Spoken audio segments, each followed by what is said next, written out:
This podcast is brought to you by Most Valuable Podcasts, saving your day from boredom with the best podcasting entertainment.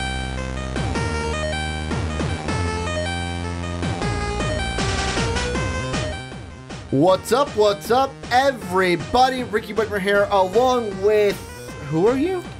Your last customer. Johnny Karlic here, as we are reviewing Death Wish, doing our movie reviews. You guys know how it works. If you're new, I'll tell you how, though. First, we're going to stay in a non-spoiler mode. Then we're going to move on into spoiler mode. Then we're going to give our show stealer and our review. Rating. It's a perfect kind of three-part podcast for the movie reviews. But Johnny saw Death Wish, Bruce Willis. Before we get into spoilers, also before we get into that, I forgot housekeeping. Yes. Check out patreon.com/mostvaluablepodcast. That's how you support us. If you want this awesome shirt I'm wearing, check the store down below in the description. Also, you're going to want to go to mostvaluablepodcast.com. You're going to want to bookmark that page. That's where you get everything for MVP. And last but not least, go ahead and give the Rick and Johnny podcast a 5-star rating on iTunes and Apple Podcasts. But Johnny, now that I've done all that, general thoughts of Death Wish. What did you think after seeing it? I thought it was great. And I just want to say, I think you said the same thing when we got out of the theater. It really hit close to home. Yes. Why? Because it was in Chicago. Like the part where, so when they showed the hospital, Yeah. which was the Rush Medical Center, I Yes, believe. I think so. As soon as I saw that, I'm like, holy shit, I drive by that all the time. I drive by that every time I have to go to Whitney Young High School for work. Yeah, and sadly, there are a lot of them we're going to have to save for spoiler mode because I don't want to Yes. say a lot of the stuff. But there is a lot of stuff, like saying where things take place, Yep. when they name off streets. It's like, holy shit, I've been on all those places. I've been to all like those how places. when they show- I've been everywhere. I like how when they show him like on the train, you're like, holy shit, it's actually the L. the L. It's actually the L that they're on. Holy crap. And it's not just like some generic train that they, we're in Chicago. And No, it's like, you get shivers a little bit because it's Yeah. like, and then like just to think that like this shit does happen. yes. And the thing Not that, maybe what exactly happened in the movie, but the stuff that like the movie's based off of. this movie to it me, happens. this movie to me was a really good movie. And It was really good. I mean, yeah. maybe a little bit is you got that hometown connection with it from us, but I liked it. I thought that Bruce Willis was great in this role. I love action films, so I mean, usually they're going to get a little bit of a higher rating for me because I like Yes. action.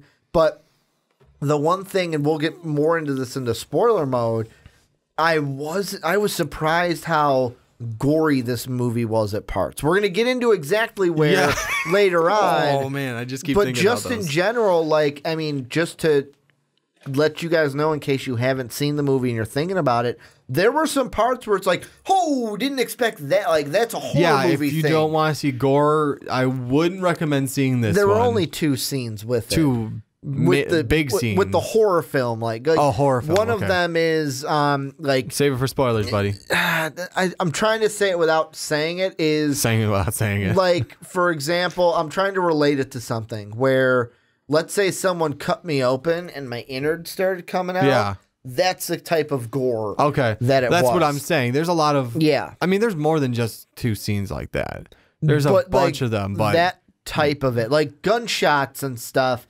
that's traditional action film, like shooting in the head, Yeah. shooting someone. That's traditional for like, I expected that with this movie. I expected that with the action, but like the innards coming out of someone, that I would go more for a horror film than an action thriller. Yeah. Am I wrong? yes, but at the same time, I mean, It fit. the premise It it fit. fits. But yeah, no, I thought this movie had action. The plot wasn't bad. Like No. the story all the way through. The only thing, if I have to say that there's anything weak about it, and we'll get to it at the end of the podcast, is the end. Like the ending was kind of like a, all right, I get what you did, but you kind of like wrapped, and that's the movie. I hope you guys liked it. Yeah, I like thing. I like some of the ending, but yeah, I can see where It you're ended coming off really with quickly, and it was like, oh, okay, that's how it's going to end. It wasn't bad. It was just if I had to pick a big negative, maybe that's it. But anything you want to mention before we move on into the non-spoiler section? Well, I do want to say spoiler section because we're in non-spoiler. I do want to say this is a remake, and I was reading the synopsis of the other. I will have to watch it sometime and maybe do even a review on it. But what I want to say is a retro review. Retro review. Is that what we're calling it? I think we should actually. Yeah, retro. Rick and Johnny retro review. Wow, a lot of R's in there. Yeah. You're the only non-R man. I am. I'm sorry, guys. I ruined it. I want to steal something from you really quick. Go ahead. The cast in this was awesome. Yes. You had Bruce Willis. You had Vincent D'Onofrio, who Jurassic World and Kingpin from the Daredevil. I was surprised by that because I did not recognize him as that. They also have Dean Norris, who I love it because basically how I described it to you after the movie was this movie's basically Breaking Bad mixed with, what was the other one? I had it and then I lost it. It was Breaking Bad, and I said it to Dave yesterday. Shoot, it was Breaking Bad mixed with, now it's going to kill me because I said Daredevil and now I'm thinking Daredevil, but it's not that. Mixed with crap. I'm just not gonna, it's got some Breaking Bad elements in there because it's basically, hey, you know what? I'm going to go ahead and Dean Norris is playing the exact character that he played in Breaking Bad. Oh, Taken, that was it. Oh. It's Breaking Bad mixed with Taken. There you go. That's especially with the end, which we'll get to. It was very Taken-esque. Yeah. But final thought before I move into spoiler mode. No, I just think it's kind of cool.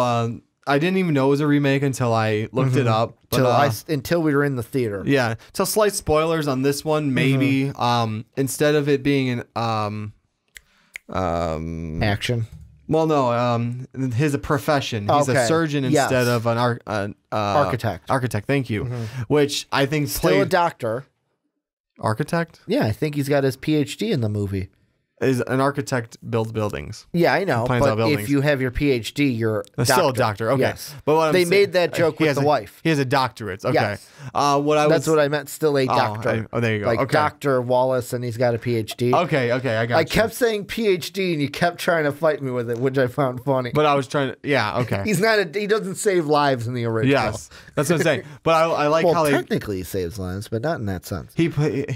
How they played into it in the movie was nice. Yes. Which I don't know if maybe they played into it in with the architect one. Maybe we gotta watch to find out. But Johnny, let's move into spoiler mode. And how we do spoiler mode is we just were in non-spoiler mode. Now everything from here on out will be spoilers. So if you have not seen the movie, go ahead and do so.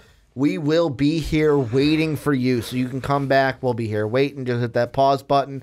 I'll wait as long as you want. So, I mean, that's really how it works here. But going into spoiler mode, let's start with the beginning. The thing I like about the beginning, and a lot of this movie is going to be what I liked about it because I have a general positive spin on the movie, is basically I love how they set up the family. Yes. They set everything up. They gave you what they did well was they made me care for the family before they killed them. Yes. Because you knew from the trailers the family was going to die. They did a great job of making me care for his family. Exactly. I think it started off first in Chicago in Rush Medical with him taking care of a gunshot patient, and then it goes to him and his family. Daughter's getting ready to go off to college. She just got her acceptance letter. The wife is just a funny thing. That was funny. She comes down. Are you sure you're not excited? I think I heard something upstairs. I heard a noise upstairs. Did you hear a noise upstairs? I heard a noise upstairs. It was very like TV, not TV family, but like kind movie of family-esque. TV movie family-esque, yeah. Joking around about, I think I heard a noise upstairs. Did you hear a noise upstairs? Yeah, and then she finally admits, I got into New York University or wherever she was going in NYU. York. I'm gonna call Sophie to see if she got in also. Runs upstairs and they have the family have their conversation. Now, here's the thing, moving forward in this beginning still, then they go to her soccer game. I thought at the beginning when the guy is kind of calling him a pussy and saying, "Oh, you got to have your wife step in, you pussy." And Andreas Apurgis as belligerent dad. That's literally that's titled right here. My first belligerent thought was, "Holy shit, he's going to be the guy." I'm like, what if he was one of the guys? Not that straightforward. I didn't know that at that time. I'm like, but not that straightforward. What if that's one of the guys that does it? Mm-hmm. One of them. However, moving forward, how does this get all set up? I really like how they did it because it's something that could happen to anyone. Yeah. Basically, it's so and so. Like this movie teaches you a lesson. Don't broadcast your business. Exactly. That's basically what it told me because I didn't even realize it until the very end. This is a little foreshadowing coming back. Mm-hmm. I didn't click it entirely until he saw the picture of his address on MJ's phone. Yes. Where basically the reason, because at the beginning I'm like, okay, so he's just a bad guy. He just assumed like, oh, they're a rich family. We're going to rob them. But it didn't click in my head that, oh, he heard them talking about, oh, we're going to be out to dinner that night. This time. That's why he took the picture, because they thought that no one would be home. Yeah. But people were home. Yeah, because plans change. Yes.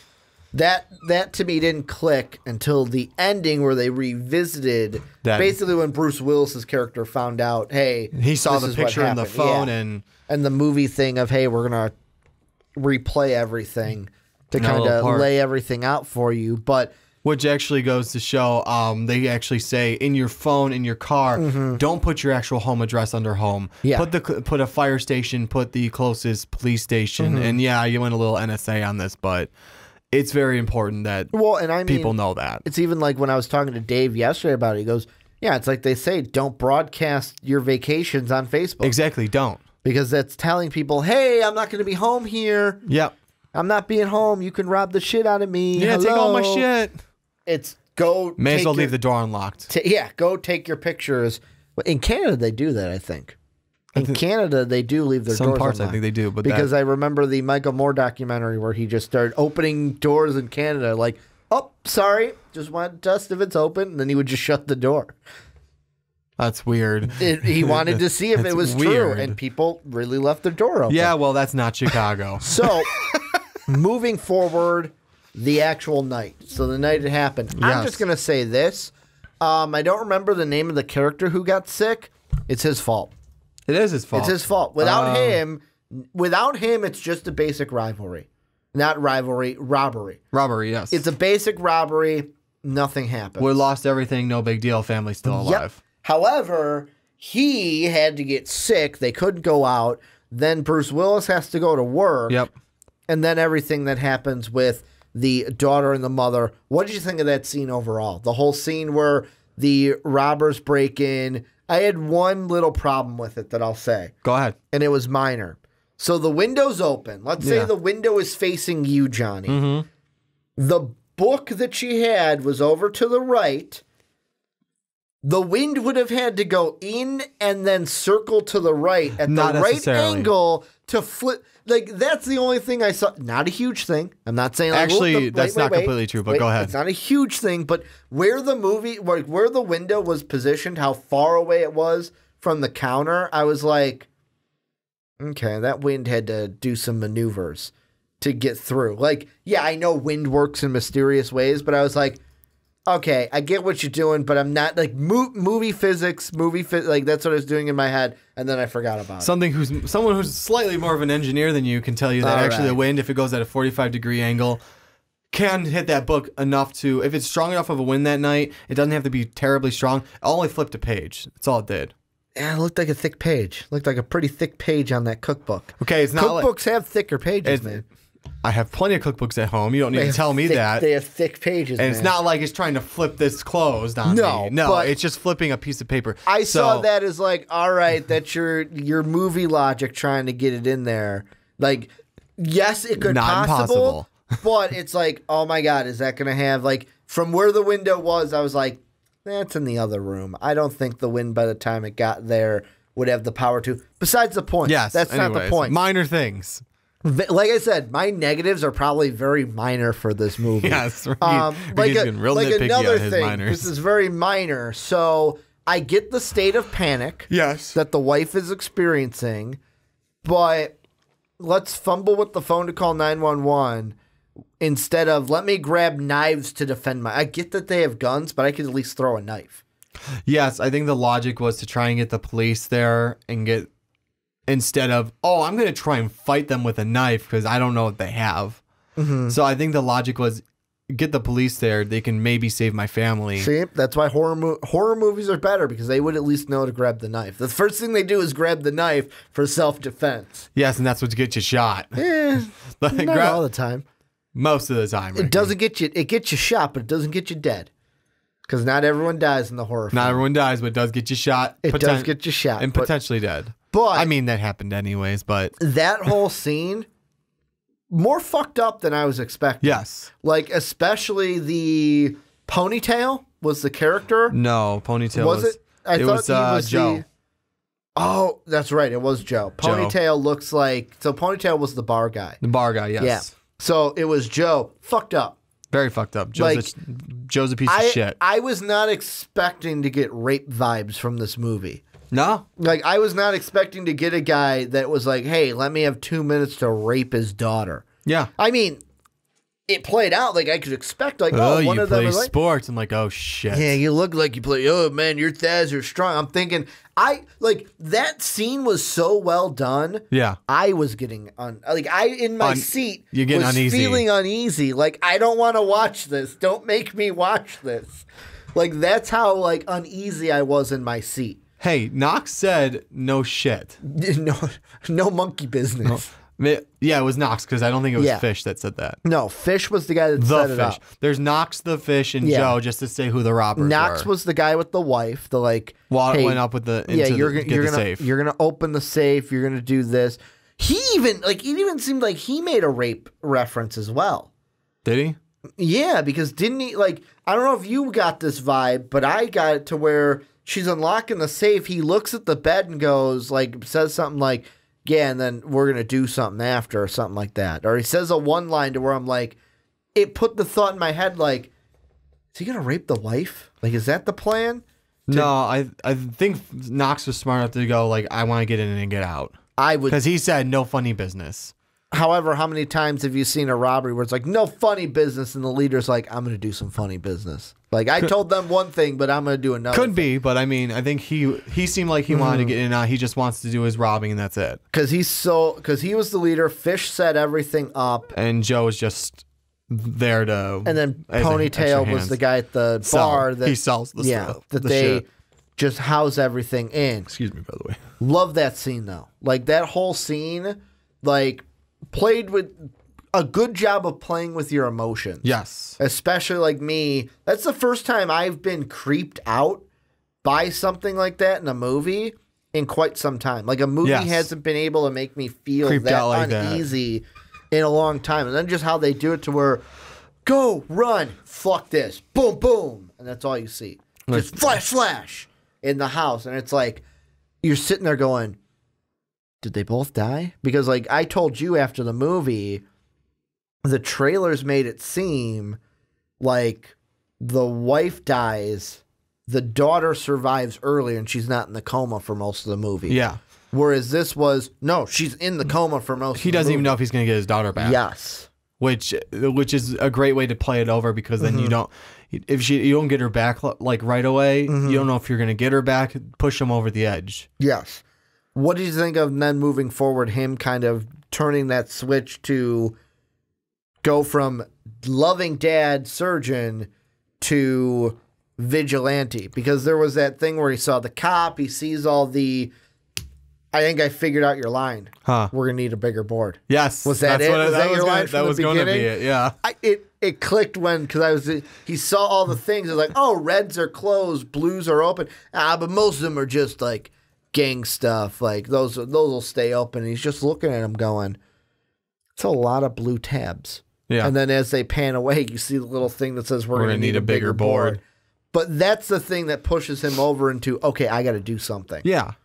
Well, that and his when he brings his wife down to Texas and that scene with the grandfather. I thought that the grandfather, I'll be honest, when he got out of the car, I'm like, is he going to kill himself? Like he lost his wife now, he lost his daughter. Is he going to kill himself? But nope, completely. And I leaned over to you and I said, "Welcome to Texas." Because he just went and he's like, poachers, takes the gun. Bam, pop, pop. bam, bam. Even more, I don't want to say sadistic, but maybe after he talks to Bruce about everything, he just looks at the dawn or the calf that's on the ground, pull it to the head. Yeah, it was put it out of the fawn. misery. It was a baby fawn. deer. I think that's I think It just put it out of its misery. Boom. well, I mean, it's better than letting it suffer like that. I know. I just wasn't expecting him to shoot it in the head cold Welcome to dead right Texas. there. Exactly. But like all of that played into him then becoming the vigilante. Yeah, it did. And what was a great way to him being able to get a gun. He goes, he sees the commercial, goes there. It's like Jolly Rogers. Jolly Rogers. I still want to see if that's a real place in Chicago.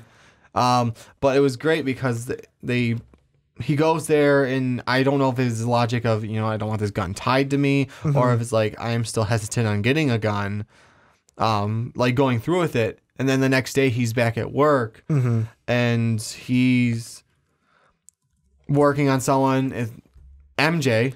Yes. No, I'm sorry. It was a different guy on that one. Is a different guy. He's screaming in pain and everything, and they lift him and move him over. Gun drops onto the floor. He kicks it under the bed. And that's how he gets his gun. Because his You know what I totally forgot? At the very beginning, before we set up the family, it was the right at the beginning where the cop is like, "You're not gonna die on me. You're not gonna die," and it sets up the great narrative of like the cop that got shot dies. All right, we got another one that came in. What, you're gonna try to save him? And Bruce Willis's character, I don't think he saved him because of how he said it. He kind of was like if I can, basically saying, yeah, I can't. He's like, can't save him, if you know what I mean. Probably not. I can't save him. Like, yeah, you know what? I'm going to do what I can, air quotes, but it's not going to be enough. And there is a Yelp review for a Jolly Rogers gold gun and pawn. Well, there you go. That's in Florida.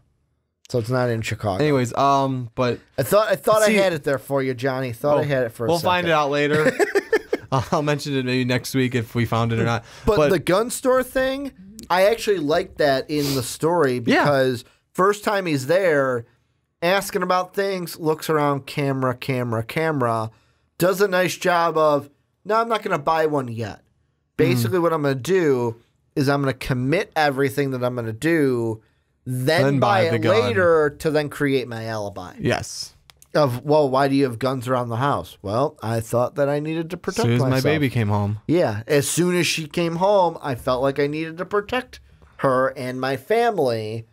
So basically that was a nice one. It wasn't like I see. It wasn't like the window thing where it's like, I see what you're doing there. Yeah. It was like, okay, I could see that as a alibi. Now, would I have thought of that? No, I'm not that smart. But it was a nice alibi to use to buy the gun when the daughter came home. Yeah. What I was just saying earlier, it was a great way for him to get the gun was to just take it off of someone who just drops off of because they're getting shooting. As you were saying about the cop thing, I got it as, you know what? It's his job to save people. No matter they kill the cop, they killed whoever. His job to save someone. What happens to them after that? What happens. The cops are going to take him away after he heals. I know. I'm just saying, that's what I got from that line of if I can I? You know what I'm saying? Yeah. See, I didn't get nudge. That's the vibe I got from that line of he just could, because of I got that because I felt like it was setting up what kind of character he was going to be in this movie of that vigilante where it's no, the bad guy dies. The bad guy dies. No, I mean it's kind of a change of heart thing because it's you know what, I'm a surgeon. I'm gonna save whoever I can. I don't care what they did because guess what?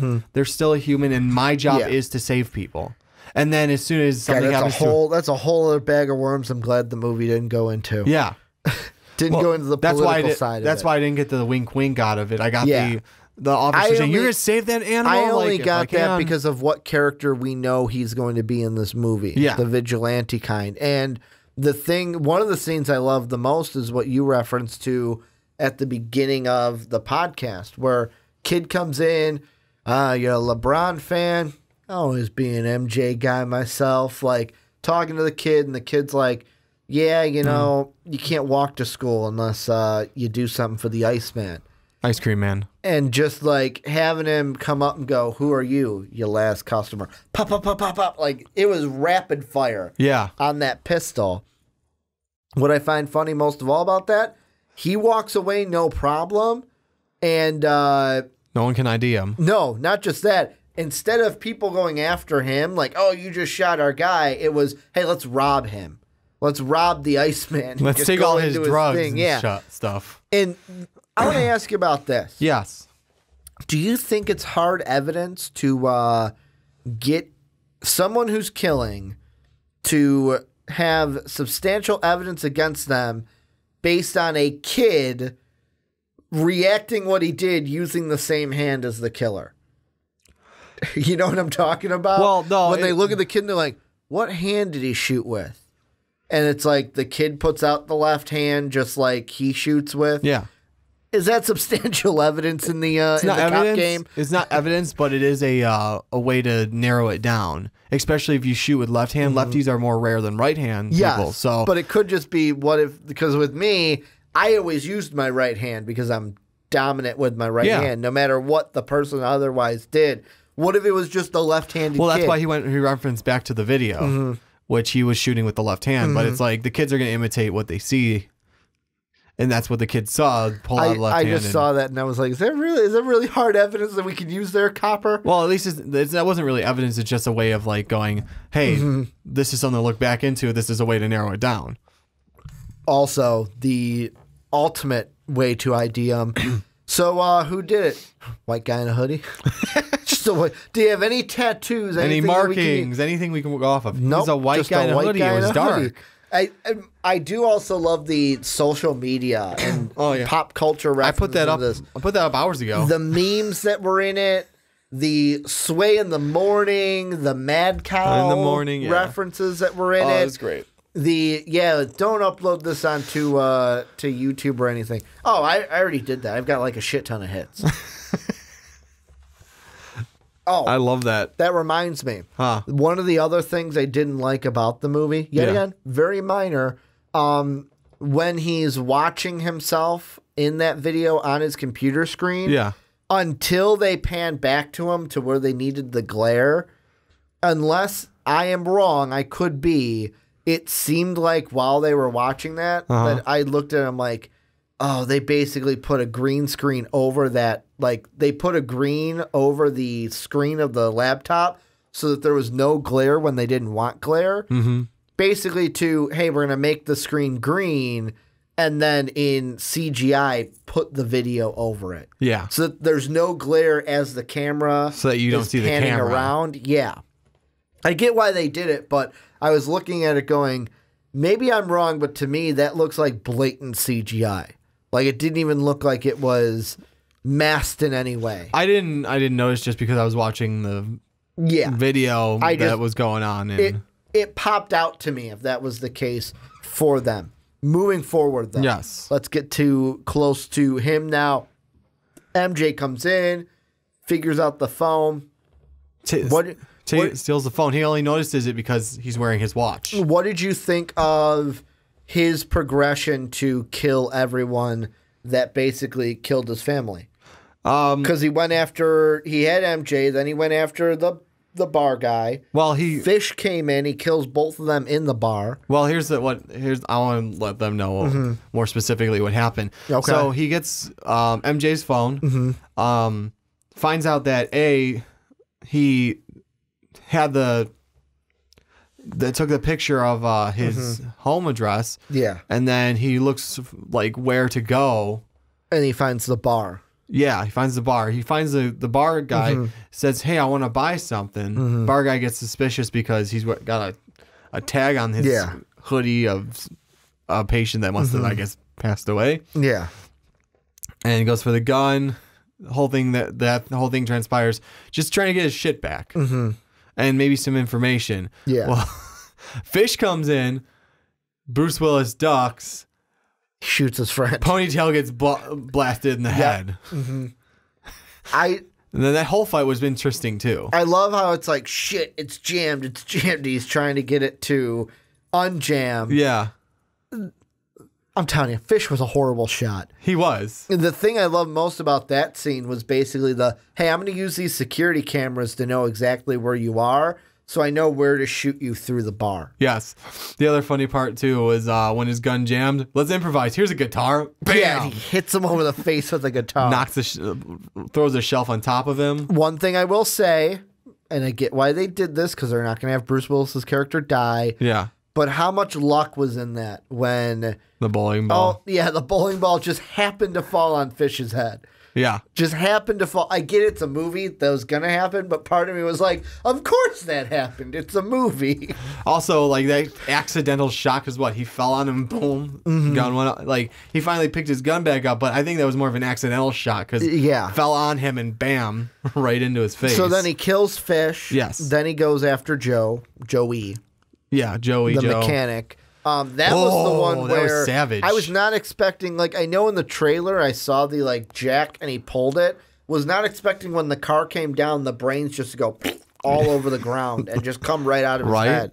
No, that was the whole scene was, and it's kind of like the whole motor oil thing where he cuts the sciatic nerve. Yeah, was it the sciatic nerve? Sciatic. Sciatic. So what happens is he cuts it along the sciatic nerve, and it's like, dude, even when he cut it, I'm sitting there going, oh, please stop, please stop, please even stop, like, please stop. At like, the bottom of it, deep. he dug it in and twisted a little bit, and then pulled the knife out. And then he's like, this is a corrosive fluid going straight in onto a nerve. I'm like, oh. The most painful thing someone can experience without going into cardiac arrest. Yes, that was horrifying to watch. But that was a nice quip at the end of, you're not going to kill me? I also love the tell me what I want to know, because this is not going to kill you, and guess what? You have a ton of motor oil to work with. Yes. You have a ton of brake fluid. You have a ton of brake fluid to work with, so I can do this all night, basically. Yeah. Is what he was saying. And then he pulls the jack, comes down, did not expect the brains to come right out of the head. It's like smashing a Hot Pocket. Then it was basically the final showdown with Knox. Yes. Knox almost got him at the nightclub. Yes, too. he did. That was a wicked shoulder. When he had to fucking staple himself. Yeah. He basically had to surgical staples. He had to use the glue, which looked like a thing of super glue. Yeah. And then he had to surgical staple his arm, the skin, back together. Yeah. Because like he almost died there. I knew when he looked and like the guy was making out the girl, I'm like, that's Knox. That's got to be him. He's not going to be in there waiting for him. No, absolutely not. And Bruce Willis, that was a time where he was getting a little cocky though too, because like he'd look over at guys, get out of here, get out of here. You're gonna want to get out of here. Pop, pop, pop, pop, pop, and no one's in there. Yeah, the phone is just. He fell for it. Yep. There's a plan from Knox. He's not going to be in there. However, what fucking Batman style shit to say? Boom, boom, boom. I'm going to shoot the voltage to cut the lights. Yep. Now, I don't know how he crawls past him, because the next thing we see is like him crawling out the entrance to the bathroom. Part of me says if you would have to be really sneaky crawling past Knox, because Knox was in between him and the doorway. I think there were two doors because it looked like guys were exiting both ways. The door looked like to me the one that they went in. That's why I remember having that thought. But I mean, with the mass panic and everything going on, and multiple gunshots and a gunfight going on in that club, there's people running around. But he still found him, because basically the scene that you said creeped you out, the elevator scene. Oh, that was... Knox is a fucking creep. It was basically him telling Bruce Willis without telling him, I'm going to kill you. I'm going to come back and kill her. I'm going to kill you both. I might not kill you. I'm going to kill her, though. Yeah, that's true. Because think about that. Like, I'm putting my mind into the villain. True. I can kill you. Great. I killed you. But if I kill her, then you have to still live knowing you lost her. You have her back. Knowing you lost. And now I took her from you. I finished the job. Yeah. Basically, it's him saying, you lost. But yeah, and then that sets up everything in the end. The final gun battle. Because like I said, goes back to Jolly Rogers, actually buys the guns. And what does he buy? The tactical furniture. Remember that from the commercial? And then the tactical furniture, surprise them. Surprise them, yeah. And like the whole thing of, I just saw someone outside. Get in, get under the stairs. Dad, what are you doing? Get under here, call the cops, don't move. Everything, but like that whole last scene, amazing. Guy comes in, bathroom, looks around, did you see the gun? Pop! Well, first one goes into another room, set up the bed like there's someone sleeping in it. And then just pillows. Yep. Pillows. Gotcha. And then he goes to the bathroom. The other guy goes to the Gun bathroom. just comes out and pops him. Brain on the wall. But then even the sneaky thing of being hidden under the bed with the body next to you, making it seem like, oh, that's just my guy, snaps the gun up and shoots him. Yep. So there's two, and then you had the whole Knox battle. Real quick, though, how that guy died. If he didn't die from those gun wounds right away. That was the second gore thing. Yeah. Where he fell down the fell balcony. over the railing. Well, he went through the railing. He threw it. And then landed on his neck. And you actually see and hear the snap of that neck. I forgot all about that. That's the other one. In my head, I'm thinking there was a second gore thing, and I can't remember what it was. No, that was it. Bad. And then you had Knox. Yeah. I love it. I loved how he came downstairs. Knox got the jump on him, shot him, and was like, "Sit down." Basically, shoot your hand, sit the hell down. Yep. And he's like, "I'm gonna kill you." Da da da da. What does Bruce Willis do? Kick the table. It goes open. Just shoots him. And just hits the wall. And you just see the blood splatter and the blood pool start. Mm-hmm. And then at that moment, you're like, yeah, baby. He won. He got him. The bad guy lost. You ain't messing with me now. And then everything at the end, like we mentioned. So you're telling me, and this was, yet again, funniest back and forth between Dean Norris and Bruce Willis. So you're telling me you bought the guns recently? Yeah, after my baby came home, I felt like I needed to make sure I can protect her. So you're also telling me that everything, the shoulder, the hand that is almost healed, everything you got tonight? Everything. Yep. Good enough for me. And that was another thing that I liked was, at first, I thought that was glass that went into his hand. Mm-hmm. That was the kickback from the gun of someone not knowing how to fire a handgun. Mm-hmm. Would probably happen to me if I tried. Yeah, I thought that was and just funny. Cut your hand like, oh, shit. But then you get the great line of, so everything good here? No, not yet. Grabs a piece of pizza. Now I'm good. Now it's Chicago. Well, it's also that cop humor, too. Yeah. You got to have the buddy cop back and forth. We good here? We good here? I don't know. Something seems uneasy. Now we're good. Yeah. Now we're good. No, I just think it's funny, though. I mean, that's another Chicago reference. Uh-huh. So anything you think we didn't hit in spoiler mode that we have to hit? Oh, here's what I want to hit. Yeah. Are they going to do a Death Wish 2? Well, I did make the joke to you. Based off of the guy steals a bag from a hotel. He goes, hey! Are we going to get Death Wish 2, Bruce Willis in New York? See, now, after thinking about it, her other friend did go to NYU as well, right? Mm-hmm. And he was dropping her off at NYU? Yes. I wanted to make sure because he said he did say he's only a few stops away. Yeah, he moved. Oh, he moved. I saw that as, the way I saw he moved, he's not leaving her out of his sight. Exactly. I saw it as that's why I said Taken. Yeah. It is now, it's Breaking Bad Taken. I did make the joke, and I know you didn't like it, but Home Alone. I mean, I guess. First one takes place in Chicago. Mm-hmm. The last little scene right there was a few little booby traps. Not nearly the same as Home Alone, but again, it was the joke. And then the second one happened Lost in New York. New York.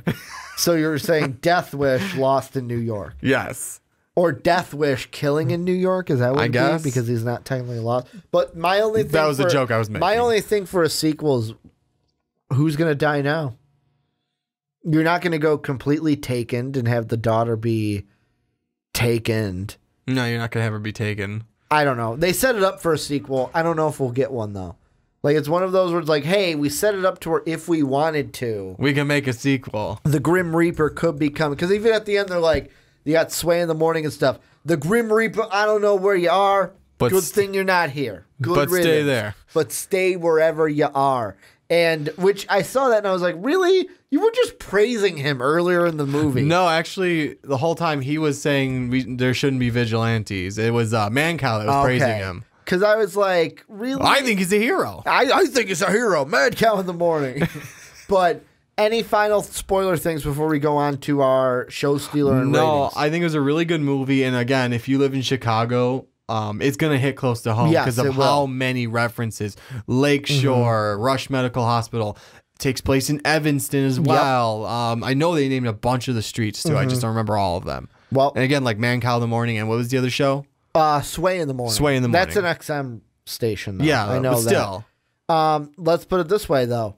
We're going into our final thing. We'll do show stealer first, and if you're new, basically the show stealer is MVP gives an MVP for the movie. We've gotten. I'm going to do a little bit of a recap here. For Black Panther, we had Michael B. Jordan and Chadwick Boseman have taken home the honors. For Game Night, we had Jason Bateman and Rachel McAdams take home the honors. Johnny, who's your show stealer? Who's taking home the honors? My show stealer. Who's your show stealer? Bruce Willis. Unanimous. This is like great. This is like I said to you, an American Assassin situation of, Michael Keaton was the clear show stealer for that one.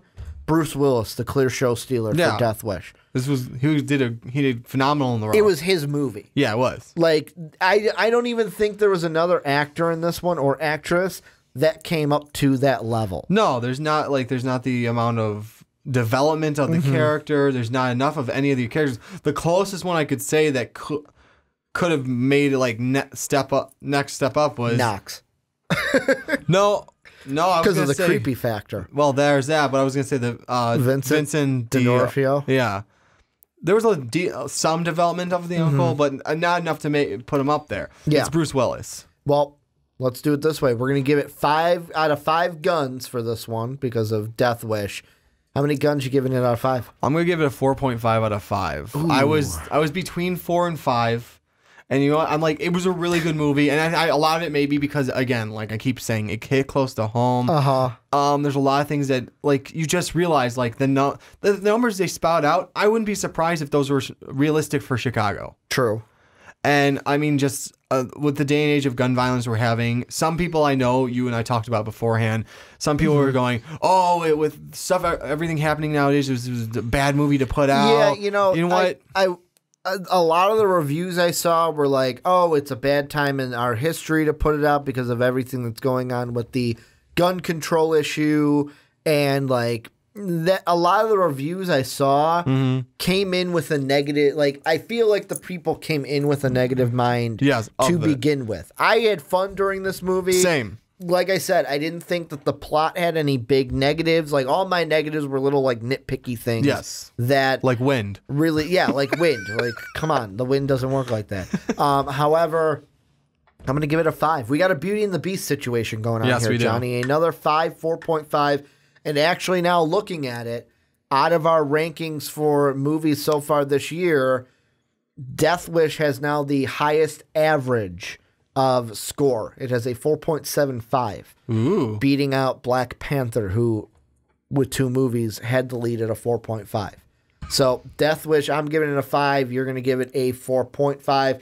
Bruce Willis, the show stealer for Death Wish. But this is where you guys come in. Let us know what you guys thought of the movie down below. Are Johnny and I crazy? Are we right on the money? What did you think of the key story points? Let's continue the comment. Let's continue the discussion in the comment section. Well, thank you guys for checking out our Death Wish review. Our next movie, we technically have a week off, Johnny. So here's what I am proposing. Unless anyone hits us up on Twitter, hits us up in the comment section of a movie you'd like us to review this week, otherwise we're going to take the week off. The next scheduled one we have is, I'll just give you the rest of March. So the 16th, we've got Tomb Raider. I'm excited for that one, even though video game movies, knock on wood, they're not real. Gotta knock on wood, really, they're not that good. Then we're going to have Pacific Uprising on the 23rd. Hopefully Dave will be joining us for that review. And then Ready Player One rounds out our March. But the next one we have scheduled is Tomb Raider. Let us know if there's a movie down below that you would like us to review. Want to thank you guys for checking out the Death Wish movie review. But as always, have a good day, everybody.